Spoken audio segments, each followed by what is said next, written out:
नमस्कार दोस्तों, आप सभी का एक बार फिर स्वागत है एक और नई वीडियो में। तो इस चैनल पे एक व्यूअर हैं, ट्रेंडर्स सॉल्यूशन करके उनका नाम है। तो उनका कमेंट आया था कि प्राइम फ्रेश लिमिटेड पे एक स्टॉक एनालिसिस होना चाहिए और क्या कुछ इसमें आगे ग्रोथ आ सकती है, उस सब पे बात होनी चाहिए। तो ये वीडियो उन्हीं के लिए है और प्राइम फ्रेश लिमिटेड पे पूरा मैं उसका बिज़नेस मॉडल क्या है और क्या कुछ ये फ्यूचर में ग्रोथ के लिए करने वाले हैं, उस सब पे बात करूँगा। तो देखिए, प्राइम फ्रेश को मैं पहले तो ट्रैक करता था, लेकिन फिर ये मेरी ट्रैकिंग लिस्ट से हट गया था।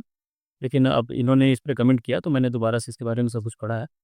तो क्या कुछ निकल के आया वो सब मैं इस वीडियो में डिस्कस करूँगा।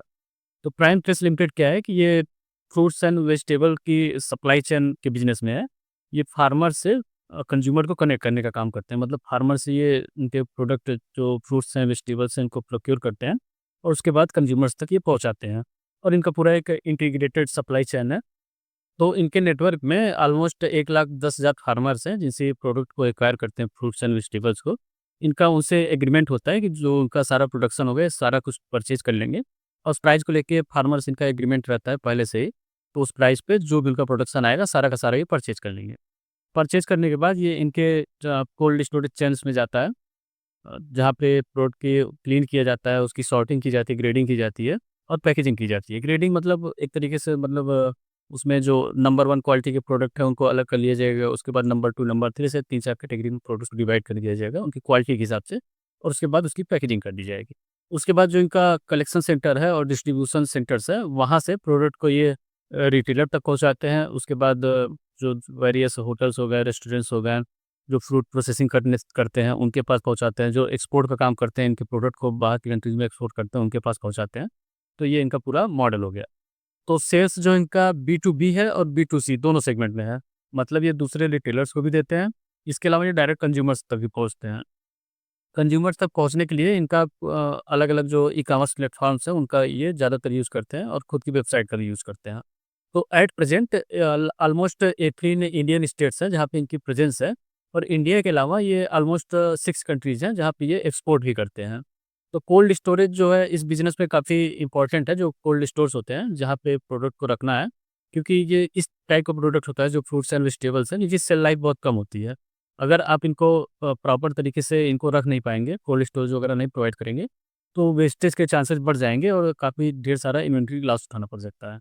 तो लास्ट जो फाइनेंशियल ईयर 25 था, वो इनके लिए बिज़नेस के लिहाज से काफ़ी अच्छा था, क्योंकि रेवेन्यू में इन्होंने 37% की ग्रोथ दर्ज की थी और पैट भी इनका 30% से ग्रो हुआ था, जो कि काफ़ी अच्छी ग्रोथ कह सकते हैं आप किसी भी रिटेल बिज़नेस में।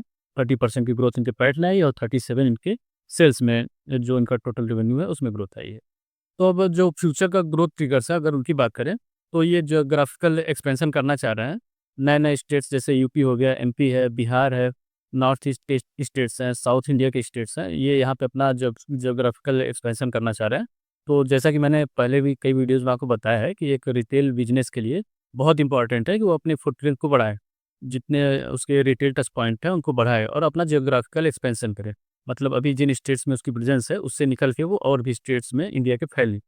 इसके अलावा प्रोडक्ट मिक्स भी चेंज हो रहा है, मतलब कुछ हाई मार्जिन प्रोडक्ट जैसे टोमेटो है, कैप्सिकम है, पीज है, कैरेट है, इन सबको भी ऑनबोर्ड कर रहे हैं। तो नई-नई प्रोडक्ट कैटेगरीज़ भी ऐड कर रहे हैं, जिससे इनका मार्जिन भी इम्प्रूव हो। तो मार्जिन का इम्प्रूव होना बहुत इंपॉर्टेंट होता है। मैंने अपने लास्ट अन्नपूर्णा वाले वीडियो में भी बताया था आपको, जैसे अन्नपूर्णा के बिज़नेस में था कि उनका स्नैक वाला बिज़नेस जो है उससे 11% का मार्जिन आ रहा है और वो जो नया कन्फेक्शनरी वाला बिज़नेस एक्वायर कर रहे हैं, उससे उनका 80 टू 20% का मार्जिन आएगा। तो जो ओवरऑल बिज़नेस का मार्जिन है, जो कि अभी 11% पे है, वो 15% पे चला जाएगा। तो ठीक वही काम ये भी करने का प्रयास कर रहे हैं। प्रोडक्ट मिक्स में ऐसे प्रोडक्ट ला रहे हैं, जिससे इनका मार्जिन इम्प्रूव हो। मार्जिन इम्प्रूव होने से क्या होता है कि आपका रेवेन्यू में जो ग्रोथ आएगी, उससे कहीं ज़्यादा ग्रोथ आपके पैट में आ जाएगी, जिससे आपका ईपीएस ज़्यादा इम्प्रूव हो जाएगा और जितना ईपीएस बढ़ेगा, जैसी ग्रोथ आएगी, वैसे स्टॉक प्राइस में एप्रिसिएशन होगा उसी के अकॉर्डिंग। इसके अलावा ये इनका जो डायरेक्ट टू कंज्यूमर वाला सेगमेंट है, जिसमें ये डायरेक्ट कंज्यूमर को सप्लाई करते हैं, होम डिलीवरी प्रोवाइड करते हैं, तो उस पे ये इनका ज़्यादा फोकस बढ़ रहा है, क्योंकि वो हाई मार्जिन सेगमेंट है। अगर आप डायरेक्ट कंज्यूमर तक प्रोडक्ट पहुँचाते हो, तो इससे जो बीच का आपका, जैसे आप रिटेलर को प्रोवाइड करते हो, फिर वो अपना मार्जिन रख के कंज्यूमर को प्रोवाइड करेगा, तो वो मार्जिन भी इन्हीं को मिल जाएगा, अगर ये डायरेक्ट कंज्यूमर को पहुँचा देंगे तो। इसके अलावा एक्सपोर्ट पे भी ये ज़्यादा फ़ोकस करने वाले हैं। एक्सपोर्ट अभी ये जापान, यूएई जैसी कंट्रीज़ में कर रहे हैं और नए-नए प्रोडक्ट मिक्स भी ऑन-बोर्ड कर रहे हैं, जिनको कि ये एक्सपोर्ट के लिए भी अपना यूज़ करेंगे। एक्सपोर्ट में भी अपने नए-नए प्रोडक्ट्स को ले जाएँगे। और अपना फ्रेट कॉस्ट जो इनका है उसको डिक्रीज़ करने के लिए, उसको नीचे लाने के लिए ये जो सी रूट्स हैं उसको एक्सप्लोर कर रहे हैं कि मतलब जैसे आप इंडिया का देख सकते हैं कि कोस्टल रीजन काफ़ी ज़्यादा है। तो कोस्टल रीजन ज़्यादा होने से एक बेनिफिट ये ले सकते हैं कि जो मतलब रोड के थ्रू लॉजिस्टिक ना करके सी जो रूट है उससे ये लॉजिस्टिक के लिए यूज़ कर सकते हैं, जिससे इसका कॉस्ट काफ़ी कम हो जाएगा लॉजिस्टिक वाला। इनका जिन फार्मर से टाई अप है 1,10,000 के आसपास फार्मर्स हैं जिनसे इनका टाई अप है, जिनसे ये प्रोडक्ट को प्रोक्योर करते हैं। तो उनको ये ज़्यादा जो ऑर्गेनिक बेस्ड फार्मिंग है उसकी तरफ प्रमोट कर रहे हैं। तो ऑर्गेनिक प्रोडक्ट की आप समझ सकते हैं कि डिमांड थोड़ी ज़्यादा होती है। जो नॉर्मल प्रोडक्शन है और जो ऑर्गेनिक प्रोडक्शन है, तो ऑर्गेनिक वाले की डिमांड ज़्यादा है, तो उसमें मार्जिन ज़्यादा आता है, सेल्स में प्रॉफिट ज़्यादा जनरेट होगा। ये उसकी तरफ भी अपना फोकस ज़्यादा कर रहे हैं और अपने फार्मर्स को एजुकेट कर रहे हैं उसके लिए। दोस्तों देखिए, स्टॉक को लेके जो भी एनालिसिस है, ये सिर्फ़ एनालिसिस ही है, उसमें आप अपना सेकंड लेवल, थर्ड लेवल खुद का एनालिसिस करिए। ये कोई भी बाइंग या सेलिंग रिकमेंडेशन नहीं है किसी भी तरीके से। इसके अलावा मैं देखता हूँ ढेर सारे व्यूअर्स ऐसे हैं जो सिर्फ़ स्टॉक का नाम जानना चाहते हैं और मेरे पोर्टफ़ोलियो में कौन-से स्टॉक्स है बस उन्हीं को जानना चाहते हैं ताकि वो जाके सीधे बाय कर लें। तो ये एकदम गलत अप्रोच है, आपको लर्निंग पे फ़ोकस करना चाहिए। स्टॉक पिकिंग का क्या तरीका होना चाहिए, मेथड्स क्या है, उसको जानने का प्रयास करिए। कौन-सा स्टॉक ट्रेंड में आने वाला है या किसकी पोर्टफ़ोलियो में क्या स्टॉक है, उसको खरीद लिया जाए, 10% 20% बना लिया जाए। तो इस मेंटालिटी से आप बाहर आइए अगर आपको वेल्थ बनाना है। स्टॉक मार्केट में बहुत पैसा है, यकीन मानिए अगर आप प्रोसेस को सीखेंगे और सीख के खुद से रिसर्च करके खुद से स्टॉक पिक करेंगे और उसमें इन्वेस्ट करेंगे, तो आप ज़बरदस्त रिटर्न बनाएँगे। 2-3 साल के टाइम फ्रेम में आप काफ़ी अच्छा पैसा बना सकते हैं स्टॉक मार्केट से। तो सारे पॉइंट्स तो मैं एक ही वीडियो में नहीं बता पाता हूँ, जैसे-जैसे मुझे पॉइंट्स याद आते हैं कि स्टॉक पिकिंग के लिए ये चीज़ें आपको देखनी है, ये चीज़ें एक बिज़नेस में आपको देखना चाहिए। हर वीडियो में मैं कुछ न कुछ बताते रहता हूँ। अगर आप सारे वीडियोज़ को देखेंगे और ध्यान से देखेंगे, तो आपको ज़रूर मतलब कुछ टाइम में समझ में आ जाएगा कि एक बिज़नेस में हमें क्या-क्या देखना होता है, जिससे हम एक अच्छे स्टॉक को फिगर आउट कर पाएँ। देखिए, एक अच्छा बिज़नेस और एक अच्छा स्टॉक दोनों अलग चीज़ें होती हैं। बिज़नेस तो कोई भी बिज़नेस जो रन कर रहा है, नॉर्मल ग्रोथ भी दे रहा है, वो अच्छा बिज़नेस है, जिसको फेल होने का कोई खतरा नहीं है। जैसे एशियन पेंट्स हो गया, कई बड़ा बिज़नेस है, फेल नहीं हो सकता है, कभी फेल नहीं होगा। वो एक अच्छा बिज़नेस है। बट एक अच्छा स्टॉक वो है जिसमें कि ईपीएस में, उसके प्रॉफिट्स में ज़बरदस्त ग्रोथ आए, जिससे कि आपका वेल्थ ज़बरदस्त तरीके से मल्टीप्लाई हो। हाँ, ये जो प्राइम फेस है ये फाइनेंशियल ईयर 24 से इसने डिविडेंड देना स्टार्ट कर दिया है। तो जो नॉर्मल एकेडमिक नॉलेज है उसके अकॉर्डिंग आप देखेंगे, जो वैल्यू इन्वेस्टिंग की बुक्स हैं उनको पढ़ के अगर आप आए हैं मार्केट में, तो आपको चाहिए कि डिविडेंड पेइंग स्टॉक हो।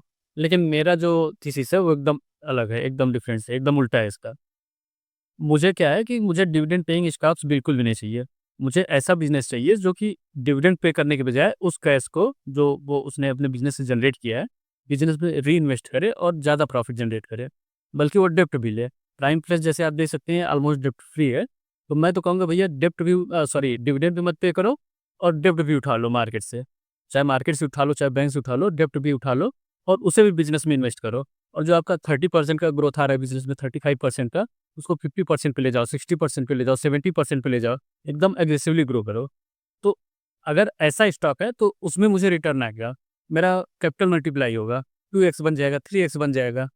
ये 2-4 रुपए का डिविडेंड लेके मैं क्या करूँगा?